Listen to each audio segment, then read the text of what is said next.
عليكم ورحمة الله وبركاته.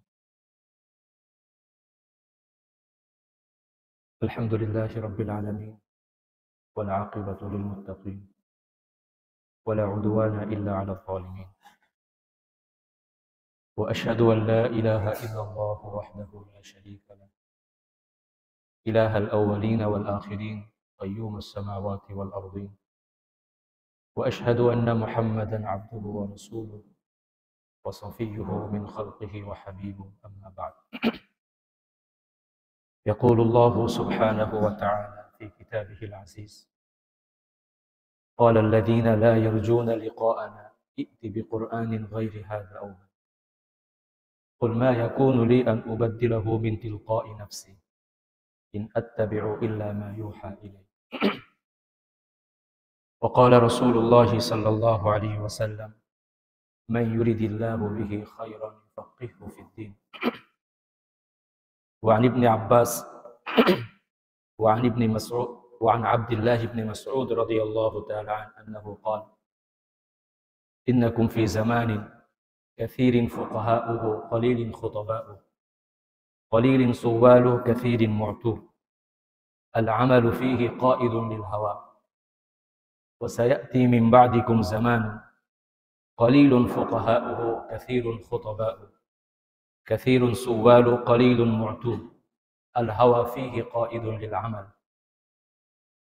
আলহামদুলিল্লাহ, সমস্ত প্রশংসা, কৃতজ্ঞতা, শুকরিয়া, কালিমাতুশ শুকর, আলফাযুল হামদ, মাআনি ওয়া জুমলাতুস সানা একমাত্র মহান আল্লাহ সুবহানাহু ওয়া তাআলার জন্য নিবেদিত, যিনি আমাদের সকলকে তার নিজ হাতে আপন কুদরতে সৃষ্টি করেছেন। যে আল্লাহ সুবহানাহু ওয়া তাআলা আমাদের সকলকে সুস্থ রেখেছেন, নিরাপদ রেখেছেন। যে আল্লাহ সুবহানাহু ওয়া তাআলা আমাদের সকলকে তৌফিক দিয়েছেন, সুযোগ দিয়েছেন বলেই আমি আপনি সকলেই তার ঘর মসজিদে আসার, মসজিদের মেহমান হওয়ার, উপস্থিত হওয়ার, জুমার নামাজের অপেক্ষায় থাকার সুযোগ পেয়েছি, সম্মান পেয়েছি। সেই মহান আল্লাহ সুবহানাহু ওয়া তাআলার দরবারে তার নিয়ামতের শুকরিয়া আদায় করার উদ্দেশ্যে সকলে পাঠ করছি আলহামদুলিল্লাহ। আল্লাহুম্মা লাকাল হামদু কামা ইয়ানবাগি লিজালালি ওয়াজহিক ওয়া আযীমি সুলতানিক। সেই সাথে দরুদ ও সালাম বর্ষিত হোক, সালাত ও সালাম বর্ষিত হোক তার সর্বশেষ ও সর্বশ্রেষ্ঠ রাসূল জনাবে মুহাম্মদুর রাসূলুল্লাহ সাল্লাল্লাহু আলাইহি ওয়াসাল্লামের উপর, যার মাধ্যমে আল্লাহ সুবহানাহু ওয়া তাআলা আমাদের সকলকে সর্বশ্রেষ্ঠ আসমানি কিতাব আল কোরআনের তোহফা হাদিয়া দান করেছেন, যার মাধ্যমে আল্লাহ সুবহানাহু ওয়া তাআলা আমাদের সকলকে সর্বশ্রেষ্ঠ নবীর সর্বশ্রেষ্ঠ উম্মত হওয়ার তৌফিক দান করেছেন। সেই সাথে সালাম ও শান্তি বর্ষিত হোক আর সাহাবায়ে কেরাম রাদিয়াল্লাহু তাআলা আনহুম তাদের উপর, যাদের মাধ্যমে আল্লাহ সুবহানাহু ওয়া তাআলা এই দ্বীনের আমানতকে দুনিয়ার দাঁড়ে দাঁড়ে পৃথিবীর প্রান্তরে প্রান্তরে পৌঁছে দিয়েছেন। আল্লাহ সুবহানাহু ওয়া তাআলার কাছে দোয়া করি যেন আল্লাহ সুবহানাহু ওয়া তাআলা আমাদের সকলকে তাদের পথ ও মত অনুসরণ করে দুনিয়া ও আখিরাতে সৌভাগ্যবান মানুষদের কাতারে শামিল হওয়ার তৌফিক দান করেন। আল্লাহুম্মা আমিন। সম্মানিত হাজিরিন, আল্লাহ সুবহানাহু ওয়া তাআলা আসমান থেকে, লৌহে মাহফুজ থেকে, বাইতুল ইজ্জা সেখানে যে ওহী অবতীর্ণ করেছিলেন এবং বাইতুল ইজ্জা থেকে 23 বছরের দীর্ঘ সময় ব্যাপী জনাবে মুহাম্মদুর রাসূলুল্লাহ সাল্লাল্লাহু আলাইহি ওয়াসাল্লামের কাছে যে ওহীগুলো অবতীর্ণ করেছিলেন সেগুলোকে আল্লাহ সুবহানাহু ওয়া তাআলা আল কোরআন নামে উম্মতের সামনে সংরক্ষণ করে পেশ করেছেন। উম্মতের সামনে আল্লাহ সুবহানাহু ওয়া তাআলা তার ওহীগুলো সংরক্ষণ করে রেখেছেন এবং কিয়ামত পর্যন্ত রাখবেন। এটা আল্লাহর ওয়াদা, ইন্না নাহনু নাযালনা যিকরা ওয়া ইন্না লাহু লাহাফিজুন। এই কোরআন যেটা আলহামদুলিল্লাহ দুনিয়ার প্রত্যেকটা মসজিদে বলতে গেলে একাধিক কপি বিদ্যমান, বলতে গেলে দুনিয়ার প্রত্যেকটা মুসলিম পরিবারে 2-1টা কপি বিদ্যমান। আলহামদুলিল্লাহ আমাদের অনেকের কাছেই নিজের ব্যক্তিগত মোবাইলের মধ্যে আমরা কোরআন পাঠ করতে পারি। তো আল্লাহ সুবহানাহু ওয়া তাআলা তার আসমানি কিতাবকে সহজলভ্য করে দিয়েছেন। এমন কোন শ্রেণী বা এমন কোন জাতি নাই যাদের কাছে আল্লাহ সুবহানাহু ওয়া তাআলা কোরআনটাকে শুধুমাত্র তাদের কাছেই সহজলভ্য করেছেন, বাকি মুসলমানদের সামনে সহজলভ্য করেননি। বিষয়টি এমন না, বরং আল্লাহ সুবহানাহু ওয়া তাআলা দুনিয়ার যে কোনো মুসলমান যদি ইচ্ছা করে কোরআন পড়তে পারে, কোরআনকে দেখতে পারে, কোরআনকে স্পর্শ করতে পারে, একেবারে সহজলভ্য করেছেন। কারণ এই কোরআনটাই হচ্ছে আমাদের কিতাবুল উসুল, কিতাবু উসুলিল হায়াত, কিতাবু ফালসাফাতিল হায়াত। আমাদের জীবন দর্শনের মূলনীতি এই কোরআনের মধ্যে আল্লাহ সুবহানাহু ওয়া তাআলা বিবরণ দিয়েছেন। আমরা আসমান এবং জমিনে আমাদের যেখানে আমরা থাকি না কেন, যদি আমরা জীবনের সৌভাগ্য অর্জন করতে চাই তো কি করতে হবে, তার মূলনীতি আল্লাহ সুবহানাহু ওয়া তাআলা এই পবিত্র কোরআনের আয়াতে ইরশাদ করেছেন। এজন্য পবিত্র কোরআনের যে কোনো সূরা, বরং যে কোনো আয়াত, বরং যে কোনো আয়াতের যে কোনো অংশ আমার আপনার হেদায়েতের জন্য যথেষ্ট। আমার আপনার পরিবর্তন, আমার আপনার উন্নতি ও তারাক্কির জন্য কোরআনের যে কোনো অংশ যথেষ্ট। এজন্য পবিত্র কোরআনের কোনো একটা জায়গা থেকে যদি আপনি কোনো নির্ধারণ ছাড়া, পূর্ব পরিকল্পনা ছাড়া একটা আয়াত সামনে উঠান, তো দেখবেন এই আয়াতটা আপনাকে, আমাকে জীবনের এমন একটা মৌলিক দিক বাতলে দিচ্ছে, যে মৌলিক দিকটা হয়তো আমার আপনার সামনে স্পষ্ট ছিল না। এজন্য হযরত ইবনে মাসউদ রাদিয়াল্লাহু তাআলা আনহুর একটা কথা আমার খুব বেশি মনে পড়ে। উনি বলেন যে ইদা সামি'তা আল্লাহ আযজা ওয়া জাল্লা ইয়াকুল ইয়া আইয়ুহাল্লাযীনা আমানু। উনি তার ছাত্রদেরকে বা তার শিষ্যদেরকে বলছেন, যদি পবিত্র কোরআনের কোনো জায়গায় শুনো বা দেখো যে আল্লাহ তাআলা বলছেন ইয়া আইয়ুহাল্লাযীনা আমানু ফাআযগি লাহা সামআক, তো তুমি একটু মনোযোগ দাও। মনোযোগ দেওয়ার পরে কি দেখবে? ফাইন্নাহু খায়রুন ইয়া'মুরু বিহি আও শাররুন ইয়ানহা আন। দেখবে এই সম্বোধনের পর আল্লাহ সুবহানাহু ওয়া তাআলা হয়তো তার বান্দাদেরকে কোনো কল্যাণকর কাজ করতে উদ্বুদ্ধ করছেন, আদেশ দিচ্ছেন, অথবা কোনো অকল্যাণকর কাজ থেকে তাদেরকে বিরত থাকার আদেশ দিচ্ছেন। এর বাইরে তুমি কিছুই পাবে না। এই জন্য পবিত্র কোরআনের যে কোনো আয়াত যদি আমরা সামনে রাখি, সেই আয়াতটা আমার আপনার জীবনের পরিবর্তনের জন্য যথেষ্ট একটি আয়াত। এই জন্য হযরত ইমাম শাফিঈ রাহিমাহুল্লাহ তিনি বলতেন যে সূরাতুল আসর এমন একটা সূরা, যদি আল্লাহ সুবহানাহু ওয়া তাআলা পবিত্র কোরআনের 114 খানা সূরা অবতীর্ণ না করে শুধুমাত্র সূরাতুল আসর 2 লাইনের একটা সূরা, এই সূরাটাই অবতীর্ণ করতেন, তাহলে সমগ্র মানব জাতির হেদায়েতের জন্য যথেষ্ট ছিল। 6666 আয়াত, এটা প্রসিদ্ধ আয়াত সংখ্যা, এই আয়াত অবতীর্ণ করার দরকার ছিল না। বাকি আল্লাহ তাআলা কিতাবুন ফাসসালনা স্পষ্ট করেছেন সবকিছু। এই জন্য একাধিক আয়াত এক একটা বিষয় বিভিন্ন ভাবে উল্লেখ করেছেন।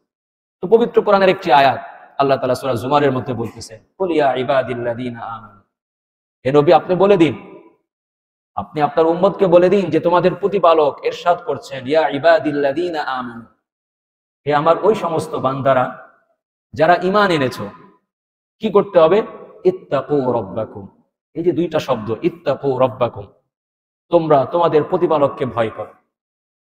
যদি এই দুইটা শব্দের আমল আমি আপনি অর্জন করতে পারি, যদি আমার আপনার অন্তরে আল্লাহর ভয়, তাকওয়া যদি সৃষ্টি হয়, আমার আপনার দুনিয়া ও আখিরাতের আর কোনো অভাব থাকতে পারে না। দুনিয়া এবং আখিরাতের যাবতীয় কল্যাণ আমি আপনি অর্জন করে ফেলবো যদি আমার আপনার মধ্যে তাকওয়া থাকে। আজকে আমি আপনি যতটুকু সফল কাম হয়েছি, হয়তো আল্লাহ সুবহানাহু ওয়া তাআলার আদেশ পালন করার কারণেই সফলতা অর্জন করেছি, অথবা আল্লাহ তাআলার আদেশের সাথে মিল থাকার কারণে আমি আপনি সফলতা অর্জন করেছি। আজকে আমি আপনি যতটুকু ব্যর্থ, এই ব্যর্থতার কারণ এটাই যে আমি আপনি যতটুকু দিন থেকে দূরে, আমি আপনি ততটুকু ব্যর্থ। আল্লাহ সুবহানাহু ওয়া তাআলা পবিত্র কোরআনের এই আয়াতে বলছেন ইত্তাকু রাব্বাকুম, তোমরা তোমাদের প্রতিপালককে ভয় করো। আল্লাহর ভয় এমন একটা গুণ, যে গুণ যদি কোনো মানুষ অর্জন করতে পারে, তাহলে সেই মানুষের দুনিয়া ও আখিরাতের আর কোনো চিন্তা থাকার কথা না। একজন বলছেন যে আসলু কুল্লি খায়রিন ফিদ দুনিয়া ওয়াল আখিরাহ আল খাউফু মিনাল্লাহ, দুনিয়া এবং আখিরাতের যাবতীয় কল্যাণের চাবিকাঠি হচ্ছে আল্লাহর ভয়, যেটাকে আমরা তাকওয়া বলে থাকি। আরো বলা হচ্ছে তাজুত তাআত আল মাখাফাতু মিনাল্লাহ, সমস্ত ইবাদতের সারে তাজ, সমস্ত ইবাদতের মাথার মুকুট হচ্ছে আল্লাহর ভয়। আজকে নামাজি পাওয়া যাবে অনেক, রোজা রাখে আলহামদুলিল্লাহ সংখ্যা অনেক, কিন্তু আমার নামাজ যদি তাকওয়ার সাথে না হয়, আমি একজন রিয়াকারী, মানুষকে দেখাচ্ছি। আমার ঈমান যদি তাকওয়ার সঙ্গে না হয়, তাহলে আমি একজন মুনাফিক। আমি যেই ইবাদতটাই করি না কেন, আমার কোরবানি যদি তাকওয়ার সাথে না হয়, লা ইয়ানালাল্লাহু লুহুমুহা ওয়ালা দিমাউহা, আল্লাহর কাছে তোমাদের কোরবানির গোশতও যায় না, রক্তও যায় না, বরং ওয়ালাকি ইয়ানালুহুত তাকওয়া মিনকুম, তোমাদের অন্তরে আল্লাহর ভয় কতটুকু আছে এতটুকুই আল্লাহর সামনে পেশ করা হয়। আমার যে কোনো ইবাদত, তার মধ্যে যদি তাকওয়া না থাকে, সেই ইবাদত লোক দেখানো, সেই ইবাদতের কোনো ভিত্তি নাই। সেই ইবাদতের কোনো ফল নাই, অন্তঃসার শূন্য একটা ইবাদত, অথবা ইবাদতের একটা অভিনয় আমি করছি যদি আমার মধ্যে তাকওয়া না থাকে। এই জন্য আল্লাহ সুবহানাহু ওয়া তাআলা তাকওয়ার ব্যাপারে কি ফয়সালা করছে, ওয়া আম্মা মান খাফা মাকামা রাব্বিহি ওয়া নাহা আন-নাফসা আনিল হাওয়া ফাইন্নাল জান্নাতা হিয়াল মাওয়া। যে ব্যক্তি খাফা মাকামা রাব্বিহি, যে তার প্রতিপালকের সামনে দণ্ডায়মান হতে হবে, এই কথা কল্পনা করে যে ভীত হয়, অন্তর যার কেঁপে ওঠে, এবং তার ফলশ্রুতিতে ওয়া নাহা আন-নাফসা আনিল হাওয়া, তার অন্তরকে, তার নফসকে, তার প্রবৃত্তিকে সে দমন করে, এই দুইটা কাজ যদি কেউ করতে পারে, আল্লাহর ভয় আর নিজের নফসকে নিয়ন্ত্রণ করা, আল্লাহ বলছেন তার জান্নাত ছাড়া তার আর কোনো প্রতিদান থাকতে পারে না, হতে পারে না। ফাইন্নাল জান্নাতা হিয়াল মাওয়া, একমাত্র জান্নাতই তার ঠিকানা। সূরা আর রহমানের মধ্যে আল্লাহ সুবহানাহু ওয়া তাআলা আরো বলছেন, ওয়ালিমান খাফা মাকামা রাব্বিহি জান্নাতান, আর যে ব্যক্তি তার প্রতিপালকের সামনে দণ্ডায়মান হওয়ার অবস্থাকে চিন্তা করে, ভয় করে, তার জন্য রয়েছে দুইটা জান্নাত। দুইটা জান্নাত।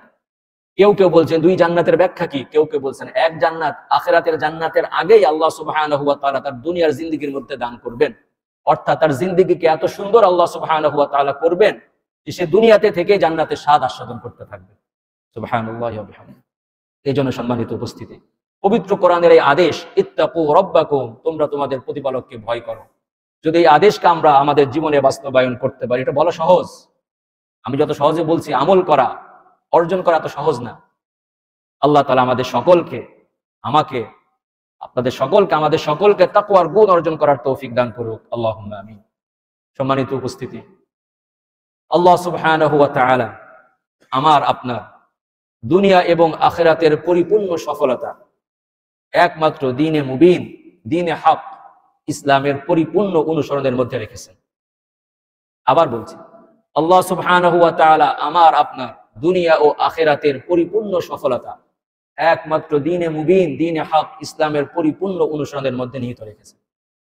আমি আপনি যে যে অবস্থায় থাকি না কেন, বয়সের দিক থেকে, পেশার দিক থেকে, সামাজিক মর্যাদার দিক থেকে, আমি আপনি যেই অবস্থায় থাকি না কেন, আমার আপনার দুনিয়া এবং আখিরাতের সফলতা তালাশ করতে হবে দ্বীনে ইসলামের মধ্যে। যদি দ্বীনে ইসলামকে বাদ দিয়ে, ইসলামের অনুসরণকে বাদ দিয়ে আমি আপনি অন্য কোনো জায়গায় আমার আপনার সফলতা তালাশ করি, আমি আপনি ভুল জায়গায় ভুল জিনিস তালাশ করছি। আল্লাহ সুবহানাহু ওয়া তাআলা পবিত্র কোরআনের মধ্যে ইরশাদ করছেন, ওয়া মান ইয়াবতাগি গায়রাল ইসলামি দীনান ফালা ইউকবালা মিন ওয়া হুয়া ফিল আখিরাতি মিনাল খাসিরিন।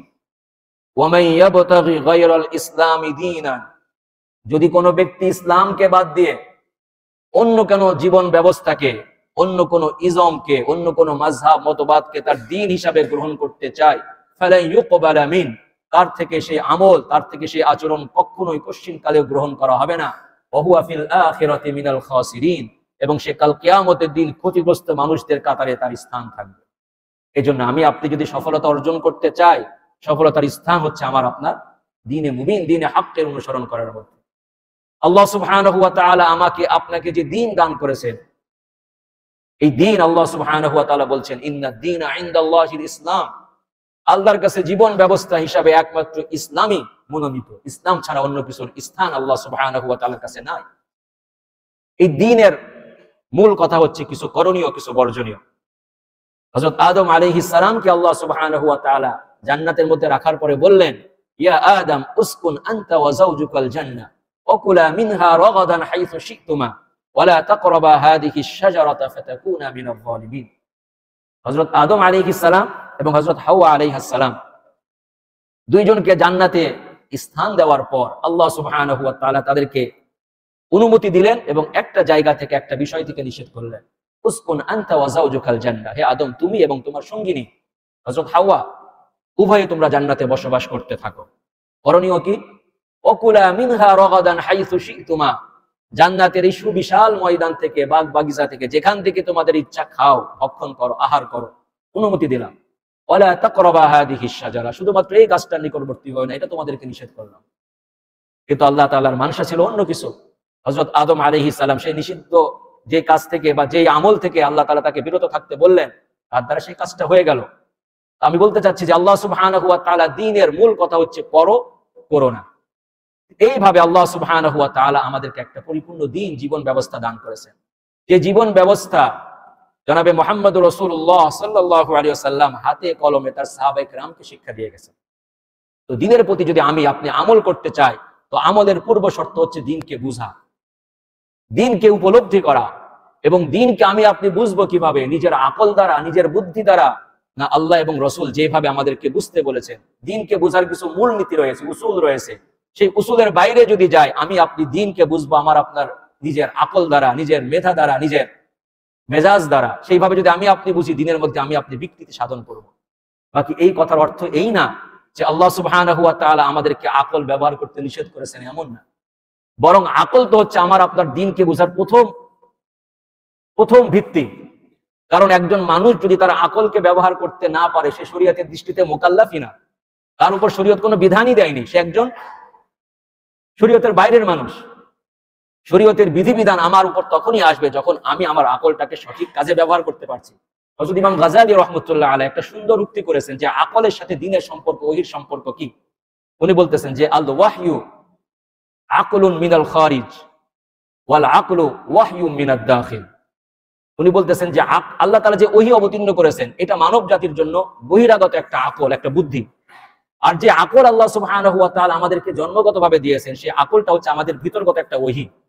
এরপরে উনি একটা উদাহরণ দিচ্ছেন, মিসাদুল কোরআন ও মিসাদুল ওয়াহয়ি কানুরিশ শামসি। আল্লাহ তাআলা যে ওহী অবতীর্ণ করেছেন, সেই ওহীর দৃষ্টান্ত হচ্ছে সূর্যের আলোর মতো। ও মিসাদুল আকলি, আর আল্লাহ তাআলা মানব জাতিকে সৃষ্টিগতভাবে যে আকল দিয়েছেন, সেই আকলের দৃষ্টান্ত হচ্ছে কানুরিল আইনি, চোখের দৃষ্টিশক্তির মতো। এরপরে উনি বলছেন যে পবিত্র কোরআন এবং ওহী এটা হচ্ছে সূর্যের আলো। আর আল্লাহ সুবহানাহু ওয়া তাআলা আমাদেরকে যে আকল দিয়েছেন, বুদ্ধি দিয়েছেন, মেধা দিয়েছেন, সেই মেধা এবং বুদ্ধি হচ্ছে আমাদের দৃষ্টিশক্তি। এরপরে উনি বলছেন ফালা ইউগনিয়াল বাসারু মা লাম ইয়াকুন শুআআন। আপনার দৃষ্টিশক্তি আছে, কিন্তু যদি আপনার সামনে সূর্যের আলো না থাকে, আপনি দেখতে পারবেন না। আপনার সামনে সূর্যের আলো আছে, যদি আপনার দৃষ্টিশক্তি না থাকে, আমার দৃষ্টিশক্তি না থাকে, আমি দেখতে পারবো না। তো দুটার সমন্বয়ে আমি আপনি ইসলামকে বুঝবো। কিন্তু যদি আমি আপনি কোরআন এবং হাদিসকে অগ্রাধিকার না দিয়ে আমি আপনি আমার আপনার আকলকে অগ্রাধিকার দিই, সেখানে আমি ইসলামের অপব্যাখ্যা করব। এই জন্য ইসলামের বুঝ সবচেয়ে গুরুত্বপূর্ণ একটি বিষয়। দিনকে সঠিকভাবে বুঝা, যেইভাবে আল্লাহ এবং তার রাসূল আমাদেরকে বুঝাতে চেয়েছেন। আমি একটি হাদিস পাঠ করেছিলাম, মাই ইউরিদিল্লাহু বিহি খায়রান ইউফাক্কিহু ফিদ্দীন। আল্লাহ সুবহানাহু ওয়া তাআলা যার কল্যাণ চান, তাকে আল্লাহ সুবহানাহু ওয়া তাআলা দিনের বুঝ, দিনের আন্ডারস্ট্যান্ডিং দান করেন। এই জন্য দিনের বুঝটা, দিনের সমঝটা আমার আপনার জন্য খুব বেশি জরুরি জিনিস। আজকে আমাদের সমাজে অনেক মানুষ আছে আমল করছে দিন অনুযায়ী, আলহামদুলিল্লাহ। কিছু মানুষ আছে দিনের সঙ্গে তার কোনো সম্পর্ক না, তারা একদিকে। কিছু মানুষ আছে দিনের উপর আমল করার চেষ্টা করছে অথবা দাবি করছে, কিন্তু তিনি দিনটাকে তার নিজের মতো বানিয়ে নিচ্ছেন। তো দিনকে নিজের মতো বানিয়ে নিচ্ছেন। এই জন্য দিন বুঝা, যেভাবে আল্লাহ এবং রসুল মানুষকে বুঝাতে চেয়েছেন, সেইভাবে বুঝা সবচেয়ে গুরুত্বপূর্ণ কাজ। হযরত সাহাবায়ে কেরাম রাদিয়াল্লাহু তাআলা আনহুম, তারা দিন বুঝেছিলেন। যখন তাদের মাঝে কোনো দিন বুঝার ব্যাপারে ভুল ভ্রান্তি হয়েছে, আল্লাহ রসুল স্বয়ং সংশোধন করে দিয়েছেন। দুই একটা উদাহরণ সামনে নিয়ে আসি। তাদের আমলের মধ্যে ভুল আল্লাহ রসুল সাল্লাল্লাহু আলাইহি ওয়াসাল্লাম সংশোধন করে দিয়েছেন। যেমন একবার কোন একটা জিহাদের ময়দানে হযরত জাবের রাদিয়াল্লাহু তাআলা আনহু থেকে বর্ণিত আমলীগত একটা ভুল, যে কিছু সাহাবী কোন জিহাদে রওনা হলেন। জিহাদে রওনা হওয়ার পরে একজন সাহাবীর মাথায় আঘাত লাগলো। তো আঘাত লাগার কারণে তিনি মাথায় ব্যান্ডেজ করলেন বা পটি বাঁধলেন। এরপরে ঘটনাক্রমে সেই সাহাবীর গোসল করার প্রয়োজন পড়লো, তার উপর গোসল ফরজ হলো। তখন তিনি কোন সাহাবীকে জিজ্ঞাসা করলেন, সেই জামাতের মধ্যে যারা আমির ছিলেন তাকে জিজ্ঞাসা করলেন যে আমার বিধান কি এখন, আমি কি তায়াম্মুম করবো নাকি আমি গোসল করতে হবে আমাকে? তো তারা একটা ভুল ফতোয়া দিল যে তুমি যেহেতু সুস্থ মানুষ, মানে তোমার মাথায় আঘাত লাগছে কিন্তু তুমি তো চলাফেরা করতেছো, তো যেহেতু পানি ব্যবহার করার ক্ষমতা তোমার আছে, এই জন্য তোমাকে গোসলই করতে হবে, তায়াম্মুমের বিধান তোমার জন্য দেখছি না। ঘটনাক্রমে সেই সাহাবী পানি ব্যবহার করলো তার মাথায়, এবং সেই ক্ষততে পানি লাগার কারণে তার ইন্তেকাল হয়ে যায়। এরপরে যখন ওই জামাতটা মদিনায় ফিরে আসে, আল্লাহ রসুলকে বলা হলো এই ঘটনা। আল্লাহ রসুল বললেন কতালাহুমুল্লাহ। তারা ভুল ফতোয়া দিয়ে, শরীয়তের বিষয়ে না জানার কারণে তারা যে ফতোয়া দিয়েছে, এই ফতোয়ার কারণে তারা তাকে হত্যা করেছে। আল্লাহ তাদের থেকে প্রতিশোধ নিক। আল্লাহ রসুল এতটুকু বলে ফেললেন। এরপর আল্লাহ রসুল বললেন, যদি তারা নাই জানতো, তারা জানে, তাদেরকে জিজ্ঞাসা করলো না কেন? ইন্নামা শিফাউল আইয়ি আসওয়াল, মূর্খতা অথবা না জানার আরোগ্য হচ্ছে, শিফা হচ্ছে মানুষকে প্রশ্ন করা, মানুষের কাছ থেকে জানা। মূল কথা যে সাহাবায়ে কেরাম না জেনে একটা ফতোয়া দিয়েছিলেন, আল্লাহ রসুল সাল্লাল্লাহু আলাইহি ওয়াসাল্লাম সেটাকে সংশোধন করে দিলেন। আরেকটি ঘটনা, হযরত আব্দুল্লাহ ইবনে রওয়াহা। দেখেন, দিনকে যদি আমি আপনি আমার আপনার নিজের মেজাজ দ্বারা বুঝতে চাই, কি ভুল হয়। হযরত আব্দুল্লাহ ইবনে রওয়াহা বিখ্যাত সাহাবী, আল্লাহ রসুল সাল্লাল্লাহু আলাইহি ওয়াসাল্লাম তাকে মুতার যুদ্ধের সেনাপতি দায়িত্ব দিয়ে প্রেরণ করছেন। মুতার যুদ্ধ ছিল এমন একটা যুদ্ধ, যে যুদ্ধে আল্লাহ রসুল সাল্লাল্লাহু আলাইহি ওয়াসাল্লাম স্বয়ং 3 জন সেনাপতির নাম ঘোষণা করলেন। প্রথম সেনাপতি হযরত যায়েদ, যদি যায়েদ শাহাদাত বরণ করেন, হযরত জাফর ইবনে আবি তালেব হবে মুসলিম বাহিনীর সেনাপতি। যদি জাফর ইবনে আবি তালেব তিনিও শাহাদাত বরণ করেন, আব্দুল্লাহ ইবনে রওয়াহা। হযরত যায়েদ, হযরত জাফর ইবনে আবু তালেব বুঝে ফেললেন আজ এই যুদ্ধটাই হচ্ছে আমাদের জিন্দেগির শেষ যুদ্ধ, এই যুদ্ধ অবশ্যই আমরা শাহাদাত বরণ করব, কারণ আল্লাহ রসুলের ইশারার মধ্যে এরকম রয়েছে। হযরত আব্দুল্লাহ ইবনে রওয়াহা বলছেন, যেদিন আল্লাহ রসুল আমাদেরকে মুতার উদ্দেশ্যে মদিনা থেকে প্রেরণ করলেন, সেদিন ছিল জুমার দিন, আজকের দিনের মতো। আমি মনে মনে কল্পনা করলাম, চিন্তা করলাম, হতে পারে এই যুদ্ধটাই, জিহাদটাই আমার জিন্দেগির শেষ জিহাদ, আমি হয়তো মদিনা আর ফিরে আসতে পারবো না, জীবনের শেষ জুমা আল্লাহ রসুলের পিছনে পড়ে যায়। চিন্তা অনেক ভালো। আল্লাহ রসুল জুমার নামাজে খুতবা দিচ্ছেন, দেখলেন হযরত আব্দুল্লাহ ইবনে রওয়াহা মুসল্লিদের মধ্যে বিদ্যমান। উনি বললেন, আব্দুল্লাহ ইবনে রওয়াহা মা খাল্লাফাকা, তুমি কেন মদিনায় রয়ে গেলে? তোমার বাহিনী তো রওনা হয়ে গেছে। হযরত আব্দুল্লাহ ইবনে রওয়াহা বললেন, হে আল্লাহ রসুল, আমি চিন্তা করলাম যে আজকে জুমার দিন, আজকে আপনি মিম্বারে নামাজ পড়াবেন, মেহরাবে নামাজ পড়াবেন, আপনার হতে পারে আমার জিন্দেগির শেষ জুমা, এই জন্য আমি লোভ ছাড়তে পারিনি, আপনার পিছনে আমি জুমার নামাজ পড়ে এরপরে আমার কাছে দ্রুতগামী ঘোড়া রয়েছে, আমি ঘোড়া যোগে তাদের সঙ্গে যুক্ত হতে পারবো। আল্লাহ রসুল তাকে বললেন, লাউ আনফাকতা মা ফিল আরদি জামিআন মা আদরাকতা গাদওয়াতাহুম। তারা সকাল বেলায় মদিনা থেকে রওনা হওয়ার কারণে, আল্লাহ রাস্তায় জিহাদে রওনা হওয়ার কারণে তারা যে নেকি, যে সওয়াব অর্জন করেছে, তুমি যদি সারা দুনিয়ার সমস্ত সম্পদকেও আল্লাহ রাস্তায় খরচ করে দাও, তুমি তাদের সকালের নেকি অর্জন করতে পারবে। তো তিনি একটা বুঝ বুঝেছিলেন, আল্লাহ রসুল তার বুঝটাকে সংশোধন করে দিলেন। এই সমস্ত বুঝ, আরো অনেক ঘটনা এরকম পাওয়া যাবে, এগুলো ছিল ব্যক্তিগত ভুল, ব্যক্তিগত বুঝ, কিন্তু আল্লাহ রসুল সাল্লাল্লাহু আলাইহি সাল্লাম তাদেরকে সংশোধন করে দিলেন। কিন্তু এখন যে বুঝগুলো দেখা যায়, মানুষ দিনটাকে ব্যাখ্যা করতেছে নিজের বুঝ অনুযায়ী। 2-4টা নমুনা পেশ করি। একজন মুসলিম স্কলার, নামদারি মুসলিম স্কলার, তার লিখিত ইস্তিহাদ রয়েছে, তথাকথিত লিখিত ইস্তিহাদ। উনি বলছেন, নামাজ যে 5 ওয়াক্ত নামাজ, এই 5 ওয়াক্ত নামাজের মধ্যেও কম বেশি করা যায়, নামাজের মধ্যেও কম বেশি করা যায়। যুক্তি দিচ্ছেন। যুক্তি কি? যে আল্লাহ রসুল সাল্লাল্লাহু আলাইহি সাল্লামের জীবদ্দশায় মূলত ইসলামের মৌলিক নামাজ হচ্ছে 3 ওয়াক্ত। 5 ওয়াক্ত নামাজ আল্লাহ রসুলের জীবনের শেষের দিকে উম্মতকে নিয়ে আল্লাহ রসুল পড়েছেন। এবং নামাজ যে মৌলিক ভাবে 3 ওয়াক্ত, তার প্রমাণ কি? আল্লাহ রসুল মাঝে মধ্যে কোনো কারণ ছাড়াই 5 ওয়াক্ত নামাজকে 3 ওয়াক্ত করে পড়তেন। প্রমাণ কি? যেটা আমরা হজের সময় দেখি, জোহরের নামাজ আসরের নামাজ আল্লাহ রসুল একসাথে পড়েছেন, জামা বাইনাস সালাতাইন। মাগরিব ইশা আল্লাহ রসুল একত্রিত পড়েছেন, জামা বাইনাস সালাতাইন। এই একটা ঘটনাকে, সারা বছরের শুধুমাত্র একদিনের ঘটনাকে উনি দলিল হিসেবে পেশ করছেন যে নামাজগুলো তো ছিল 3 ওয়াক্ত। আল্লাহ রসুল এই 3 ওয়াক্ত নামাজকে কখনো কখনো 5 ওয়াক্ত পড়েছেন, এবং আল্লাহ রসুলের ইন্তেকালের পরে উম্মত ব্যাপকভাবে 5 ওয়াক্ত নামাজ পড়ার কারণে ইসলামের যে মৌলিক নামাজ ছিল 3 ওয়াক্ত, সেই নামাজের বিধানটা উম্মত থেকে হারায় গেছে, উম্মত থেকে বিলুপ্ত হয়ে গেছে। এই ইস্তিহাদ তিনি করছেন। আরো ইস্তিহাদ করা হচ্ছে পবিত্র কোরআনের মধ্যে, ইসলামের যে দণ্ডবিধি, ওয়াসসারিকু ওয়াসসারিকাতু ফাকতাউ আইদিয়াহুমা, তোমরা যদি মানুষ, নারী হোক পুরুষ হোক, যদি চুরি করে, তার ইসলামী বিধান কি? বিভিন্ন শর্ত শারায়েত রয়েছে। আমরা ইসলামের কথা বললেই বুঝি যে ইসলামের বিধান মানেই মনে হাত কাটা। হযরত ওমর ফারুক রাদিয়াল্লাহু তাআলা আনহু মদিনায় যে বছরে দুর্ভিক্ষ হয়েছিল, সেই বছরে উনি এলান করলেন যে এই বছরে যদি কেউ চুরি করে তার হাত কাটা হবে না, কারণ এই বছরে মানুষের অভাব সামনে আসছে। চুরির জন্য যে ইসলাম চুরির আগে যাতে মানুষ চুরি করতে বাধ্য না হয়, সেটার ফয়সালা দিয়েছে, সেটার ফর্মুলা দিয়েছে। আমরা সেটা বাস্তবায়ন না করে আগেই মনে করি যে ইসলাম আসলেই বুঝি মানুষের হাত কাটবে। বিষয়টা এমন না, বরং ইসলাম এসে সর্বপ্রথম আপনার নিরাপত্তার ব্যবস্থা করবে। নিরাপত্তার ব্যবস্থা পাওয়ার পরেও যদি কোনো মানুষ লোভে পড়ে চুরি করতে যায়, তখন তার শাস্তির বিধান। এই জন্য হযরত ওমর ফারুক 1 বছর শাস্তিকে রহিত করেছিলেন। রহিত করার কথাটা ঠিক হবে না, মানে এটাকে বিলম্বিত করেছিলেন যে না, এই বছর হাত কাটা যাবে না, কারণ মানুষের অভাব, মানুষ বাধ্য হচ্ছে এখন। সম্মানিত হাজিরিন, ওয়াসসারিকু ওয়াসসারিকাতু ফাকতাউ আইদিয়াহুমা, তোমরা চুরি করার কারণে মানুষের হাত কেটে দাও। যেটা ইসলামের বিধান, এই বিধান কিয়ামত পর্যন্ত থাকবে। যদি এই বিধানকে কেউ অস্বীকার করে, সে ইসলাম থেকে বের হয়ে যাবে, কারণ পবিত্র কোরআনের বিধান এটা আমার আপনার বানানো কোনো বিধান না। কিন্তু তিনি এটার ফয়সালা করছেন, এটা ইস্তিহাদ করছেন কি এখানে চোর বলতে আসলে আমরা যাদেরকে চুরি মনে করি সেটা না, বরং এখানে চোর বলতে বোঝা হচ্ছে যারা শিল্পপতি, তাদেরকে কথা বলা হচ্ছে। আর ফাকতাউ আইদিয়াহুম, এটার অর্থ কি? এটার অর্থ হচ্ছে তাদের মিল কলকারখানাকে জাতীয়করণ করা, জাতীয়করণ করে দাও। এইভাবে অপব্যাখ্যা করা হচ্ছে। আবার কেউ ইসলাম যে সুদকে নিষেধ করেছে, সুদ এমন একটা আমল, এমন একটা গুনাহ, যেই গুনাহকে আল্লাহ সুবহানাহু ওয়া তাআলা এমন ভাবে নিষেধ করেছেন, অন্য কোন আমলকে আল্লাহ সুবহানাহু ওয়া তাআলা এইভাবে নিষেধ করেননি। আল্লাহ তাআলা বলতেছেন, যদি কেউ এই আয়াত অবতীর্ণ হওয়ার পরেও সুদী লেনদেনকে বর্জন না করে, ফাযানু বিহারবিন মিনাল্লাহি ওয়া রাসূলি, সে যেন আল্লাহ এবং তার রাসূলের সঙ্গে জিহাদ করার জন্য, যুদ্ধ করার জন্য প্রস্তুতি গ্রহণ করে। এত বড় কঠিন আর কোনো বিষয় আল্লাহ সুবহানাহু ওয়া তাআলা বলেননি। এইরকম একটা বিধান, কি স্পষ্ট একটা বিধানকে মানুষ ব্যাখ্যা করছে যে রাসূল করিম সাল্লাল্লাহু আলাইহি ওয়াসাল্লামের জামানায় যে সুদ ছিল, বর্তমান জামানার সুদ তেমন না। তখন মানুষ মহাজনী সুদ ছিল, ব্যক্তিক সুদ ছিল। বর্তমান জামানায় প্রাতিষ্ঠানিক সুদ। কাজে প্রাতিষ্ঠানিক সুদ কি ইসলাম হারাম করেনি, ইসলাম শুধুমাত্র ব্যক্তিগত সুদকে হারাম করেছে। এগুলো হচ্ছে সব অপব্যাখ্যা। ইসলামের বিধানগুলোকে আমি আপনি বুঝবো কিভাবে? যেভাবে সাহাবে কেরাম বুঝছেন।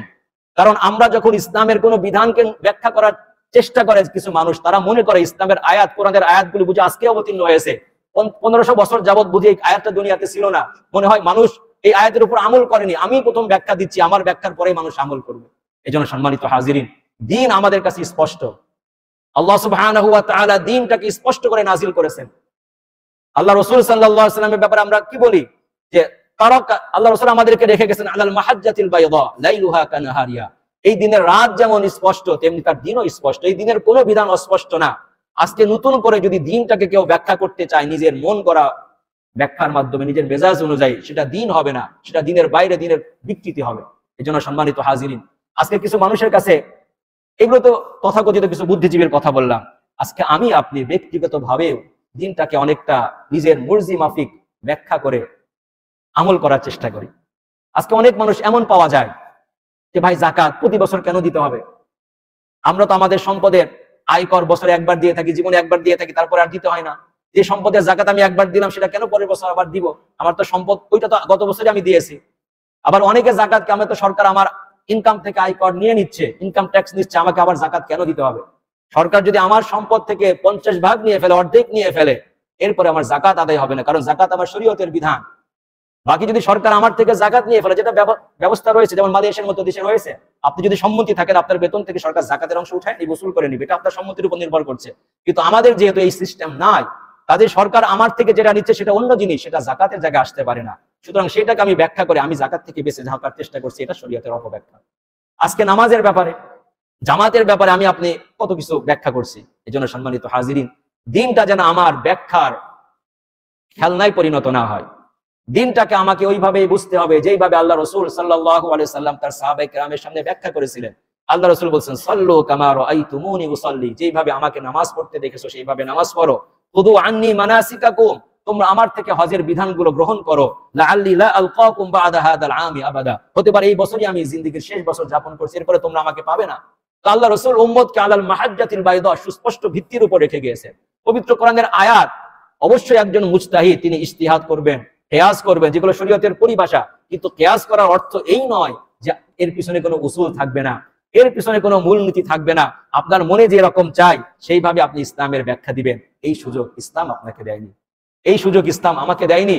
ইসলাম আমার সামনে একেবারে মূলনীতি সেট করে দিয়েছে। এই মূলনীতির আলোকে যতটুকু ইসলাম আমাকে অনুমতি দেয়, আমি ততটুকুই করতে পারি, বলতে পারি, এর বাইরে আমার অনুমতি নাই।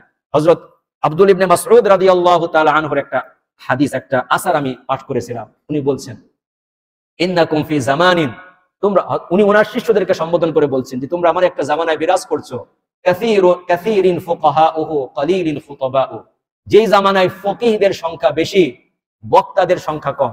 ঘটনাক্রমে এই কথাটা আমাদের জামানার সঙ্গে একেবারে ওতপ্রোতভাবে মিলে যায়। যে তোমরা সাহাবায়ে কেরাম অথবা তাবেঈনদেরকে সম্বোধন করে তিনি বলছেন, তোমরা এমন একটা জামানায় বিরাজ করছো যেই জামানায় দিনের সমঝদারের সংখ্যা বেশি, খুতাবা খতিব এবং বক্তাদের সংখ্যা কম। কলিলিন সুওয়ালু কাসীরিন মু'তু, মানুষের কাছে হাত পাতার লোকের সংখ্যা কম, দেওয়ার লোকের সংখ্যা বেশি। আল আমালু ফীহি কাঈদুন লিল হাওয়া, এই জামানায় মানুষের আমল মানুষের নফসকে, মানুষের প্রবৃত্তিকে নিয়ন্ত্রণ করছে। ওয়া সায়াতি মিন বাদিকুম জামানুন, আর একটা সময় আসবে তোমাদের পরে যখন কি হবে, কলিলিন খুতাবাউহু কলিলিন ফুকাহাউহু, ফকিহদের সংখ্যা কমবে, দিনের সমঝদার ব্যক্তির সংখ্যা কমবে। কাসীরিন খুতাবাউহু, দিন সম্পর্কে আলোচনাকারী সংখ্যা বেড়ে যাবে, দিন সম্পর্কে সকলেই কথা বলবে, সকলেই দিনের ব্যাখ্যা দিবে।